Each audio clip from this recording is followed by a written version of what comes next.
Welcome back to my home office, everyone. Power out at our studio. So this is how we have to do it. We're going to be talking about some poll numbers that I think indicate Democrats have entered their Tea Party era. Before we do, make sure to subscribe at undercurrents.tv for the full premium experience of the show. We actually have behind the scenes interviews with members of Congress over on the premium content side this week. So please subscribe over there. I talked with a bunch of Republican members of Congress actually right after they took a vote on Epstein. We got into some of that. We got into Big Beautiful Bill. So if you want full access to that, undercurrents.tv is the place to go. Republicans had their first ever new media row on Capitol Hill, and we were there to cover the action. So tune in over there and make sure to subscribe wherever you download your podcast and on YouTube as well. Now, Elizabeth Warren went on CNBC, Democratic senator, to talk a little bit about Zohran Mamdani, and it was kind of an amusing appearance. Let's go ahead and take a look at this. Big-time investors are freaking out about that because they can't quite understand how somebody is going to maybe make it to be mayor without having come and bent a knee to them. But that's not what he did. He went directly to the people. He told them what he wanted to do. I think he's going to do it. So how could someone be mayor without, quote unquote, bending the knee to those big-time investors? Well, I think these Quinnipiac poll numbers go a long way towards explaining that. And these are numbers that reflect what I call the Dems Tea Party era. And I think Dems have been genuinely too slow to pick up on all of these pretty obvious trends or shifts among their electorate. So a Quinnipiac poll that was released just this week found that among Democrats, 39% approve of the way Democrats in Congress are handling their job, while 52% disapprove and 9% did not offer an opinion. Among Republicans, that number is totally different. 77% of Republicans approve of the way Republicans in Congress are handling their job, while 20% disapprove and 3% did not offer an opinion. So when you have 39% of Democrats approving of the way Democrats in Congress are handling their job, I think that's pretty interesting given that Democrats are in the minority right now, which politically is actually always easier. It's easier to obstruct than it is to govern because it's mostly a lot of grandstanding. Remember, Senator Cory Booker literally did grandstanding not that long ago in his symbolic filibuster gesture that, raised a lot of money, went kind of viral on TikTok, ultimately did nothing substantive. And while that may have raised a lot of money, I do think Democrats need to be very, very, very careful right now. They know that. I'm not giving them any advice that isn't completely obvious, but they need to be very, very careful right now because their base is furious. Their base is way angrier than Democrats here in Washington realize, and poll numbers like this show why. This is what happened during the Tea Party era. Basically, this fury at Republicans in Congress had been percolating among Republicans who had just come out of the Bush era, seen John McCain defeated, and this ascendant new progressive president elected in Barack Obama, who was seriously considering a public option for healthcare. And there was a really legitimate push to that. There was a huge sweeping change in healthcare, which was not approved of. Polling numbers for Obama and Obamacare were rough for a while. And so you had Republican voters, though, in particular, absolutely terrified by the changes that they had seen in Washington and a Republican Party that they felt was doing a horrible job coming back and responding to this ascendant young Democratic president and his allies. Plus, and this is probably more important, there's a reason the Tea Party and the Occupy Wall Street movement burst forward at the same time, and it was because of the Great Recession. I mean, it doesn't get much more obvious than that. And Republican voters, this is such a flashback, but were deeply, deeply angry. I'm talking about the base. They were deeply angry about the bailouts, and they were furious at Republicans who had greenlit the bailouts. That to them was almost the straw that broke the camel's back.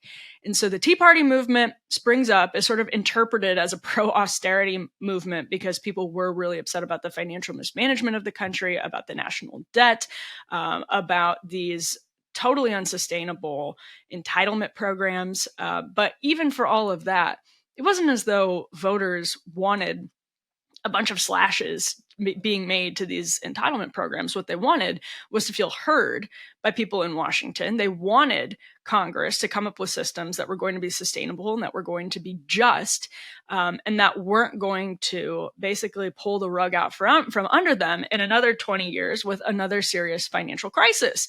So all of that is to say, Democrats had something similar happening and took a really long time, I think, to understand what that is. I actually don't think they understand it right now, even with numbers like this. Democrats in Congress have been fairly deferential to their leadership in Chuck Schumer and Nancy Pelosi for years. Now, obviously, Hakeem Jeffries stepped into Nancy Pelosi's shoes and is now minority leader. At least in sort of online spaces, he's widely mocked. I don't think he is like beloved by anyone, even offline here in Washington, D.C., except for probably his staff and lobbyists and special interests, fundraisers, all those sorts of things who have gotten to know him over years. You don't get into a position like that. But, you know, the left isn't super happy with Hakeem Jeffries. I don't think anybody is like animated or excited by him in the way that they were by, believe it or not, Nancy Pelosi, who also excited the Republican base for a very long time and was used as a kind of punching bag symbolically by like the RNC back in it was the 2010 campaigns. They were like, their big message was like fire Pelosi because they were using her as this symbolic San Francisco liberal who was trying to socialize healthcare in the United States. Hakeem Jeffries just doesn't even fit that mold, right? Like he's not even a useful symbolic punching bag for Republicans. He's just sort of inoffensive. And dare I say, a little bit goofy, as his social media presence illustrates rather beautifully. But all that is to say, Nancy Pelosi had the total, for the most part, obedience of her party. She was able to even get the squad in line. The squad should have been Democrats' sign that they were heading fully into a Tea Party movement if they didn't start listening more and more to the left. And I think post October 7th, the way Democrats have handled the war in Gaza, and I'm talking about national Democratic leadership, so Hakeem Jeffries and Chuck Schumer in particular, I think that has really upset Democrats, and it's made national Democrats look weak to their voters. It's made them look like they're, totally on the same page as Joe Biden. Joe Biden's health, the cover-up of Joe Biden's health, I think weighs really heavily on your average Democratic voter who watched Democratic members of Congress for years say that everything was fine. I mean, really, outside of the media, Democratic members of Congress were some of the most vocal champions of Biden and his health. They were some of the most important players in the cover-up outside the White House and the media, because in all of their dealings with Joe Biden, which we now know from reporting after the fact were shockingly limited, but we now know that they had plenty of reason to believe that Joe Biden was not all there and that everything was well and good. We know that now. And I think that is part of what's factoring into this too. And so this is a recipe for what Bernie Sanders and Alexandria Ocasio-Cortez showed on the road, literally over the last couple of months on the road with the Fighting Oligarchy tour. This is what Zohran Mamdani showed when he trounced. I mean, this was not, people expected him to lose, right? Like covering election night. It was a long shot that Zohran Mamdani would win on the first round, let alone by, I think, what ultimately was like 12 points. This was a surprising election result. Not super surprising if you look at the long-term trends, but it caught the establishment off guard on a level that even is higher than when Alexandria Ocasio-Cortez beat Joe Crowley, somebody who was a creature of the Democratic establishment. It was unthinkable that he could just lose a primary. And this moment, again, shows that Democrats didn't learn. They tried to co-opt Alexandria Ocasio-Cortez, and Nancy Pelosi, I think, arguably did a better job than Hakeem Jeffries did. But Nancy Pelosi was sort of able to keep the squad relatively compliant for a long time, but the squad knows now their voters do not want that. That's abundantly clear. And what that means is more and more the energy is going to be with the anti-establishment wing of the Democratic Party. This is great news to anti-establishment Democrats who have been frustrated with their fellow Dems for years, who have continued to, as they see it, reward the establishment, nominating Joe Biden, not demanding a primary en masse when Biden was ailing, all of those different things. But when they went on the road, Sanders and Ocasio-Cortez with the Fighting Oligarchy tour over the spring and drew big crowds, sometimes in red or purple areas, that's another really good example. This is the rallying point is anti-establishment. It is against oligarchy. It's not against the Trump oligarchy. It's not against the Republican oligarchy. It is against oligarchy, period. And Sanders and Ocasio-Cortez were talking most on that tour, which Dave Weigel said here on this show was, as he reported from the tour, attracting just kind of quote unquote normie Dems, which again, I think is what's showing up in this Quinnipiac polling. That's really interesting. They were talking about a lot of bigger picture structural problems where both Democrats and Republicans are to blame, and they would say as much. Now, they would say Republicans are more to blame, and most Democrats would agree with that. But it's about these sort of big structural consequences that are downstream of what they're calling oligarchy. And that is animating and motivating even normie Democrats and the base more broadly. So I think this is a really important reflection of where the base is going. The less they are listened to by establishment Democrats. I mean, establishment Democrats right now are scrambling to find influencers that can reach people with the Democratic Party's message, having looked at how Joe Rogan and others helped build cultural momentum for Donald Trump, and how Silicon Valley, briefly at least, came over to the Trump side. We'll see how durable that is, but they're looking at that and getting the wrong message. As we have said over and over again here, the reason that Joe Rogan was popular first with Democrats and then sort of with Trump voters is he attacks the establishment constantly. So if Democratic podcasters or left-leaning podcasters who want to drive votes to Democrats are coming up with a strategy, their strategy should be to promote Democrats who are hostile to the party's establishment. It doesn't mean these are people who want to come to Washington and burn it all down, but just from a purely cynical political strategy perspective, these are people that should be saying, we need new Democratic leadership. This is what Ted Cruz and Rand Paul were saying when they were called wacko birds back in 2014, around that time, as they came to Washington on the Tea Party wave.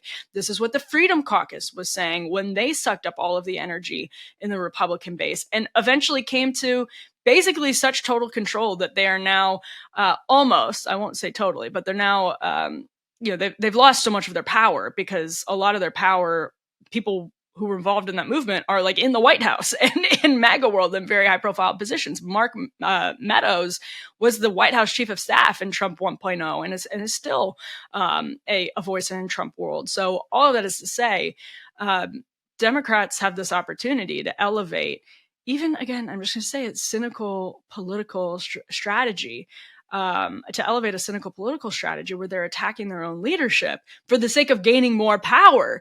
And I think that's sadly something that Republicans are at risk of doing, is, exploiting their voters' discontent with leadership in a way that gives more power to people who don't then wield their power as leaders as their voters would like. I think that's a serious risk, and that may be very much what Democrats do too. I think that's downstream of serious structural problems in our system of government right now. But all that is to say, Democrats have a actually kind of exciting moment ahead of them. And, I'm not arguing on the substance of Zohran Mamdani, but clearly what animated voters in a Democratic primary was giving the middle finger to the establishment, whether it's Andrew Cuomo or the establishment that Mamdani talks about making life unaffordable.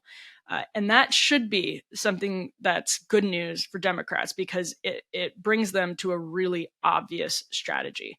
They won the 2018 midterms.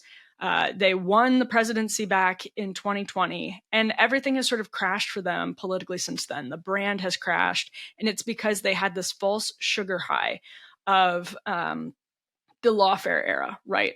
Some of this was Russia collusion momentum. They had really convinced a lot of people that Donald Trump was credibly being accused of being an asset for Vladimir Putin, and that all fell apart. And Dems lost a ton of credibility after that. Biden comes in. You have the age scandal. You have some pretty poor leadership on foreign policy, for example, and the Democratic brand has just been taking a nosedive ever since that initial sugar high, when Dems really thought lawfare and the Russia collusion narrative were going to take down Donald Trump so that he could never run again, and things here in DC could just kind of go back to normal. Some Republicans thought that too. Was never going to happen because voters are increasingly so upset at political leadership. Republicans, according to this Quinnipiac poll, are pretty happy with elected Republicans. That's interesting. I don't know how long it lasts, but it is, I think, pretty clear that the moment for Democrats, Republicans, by the way, are happy with congressional leadership, I should say, because right now they have congressional leadership that is pro-Trump, and Trump is ostensibly, his political strategy is anti-swamp, right? It's anti-establishment. And so how long that lasts is a serious question. But the American people are unhappy with the direction of the country, and both parties are in a position to start, not just exploitively capitalizing on that, exploitively capitalizing on the politics of it, but actually getting the permission structure. Like, the permission structure is shifting to make some big changes that voters want to see. I may not agree with all of those changes. And in the case of Mamdani, I certainly don't, but it's very, very clear that people want those changes, and people are desperate for politicians to actually do something that improves their lives. But the first step is just talking in a way that acknowledges that and isn't fake. I mean, Gavin Newsom is doing such a bad job of this. He's coming across as so fake. He knows, I always say this, he's smart enough to know where the winds are blowing, but not principled enough to actually execute on it in a way that makes sense. So Dems need someone who can. And that should be really exciting, because there's a lot of power to be gained from doing that right now if you are a cynical Democratic strategist sitting in Washington.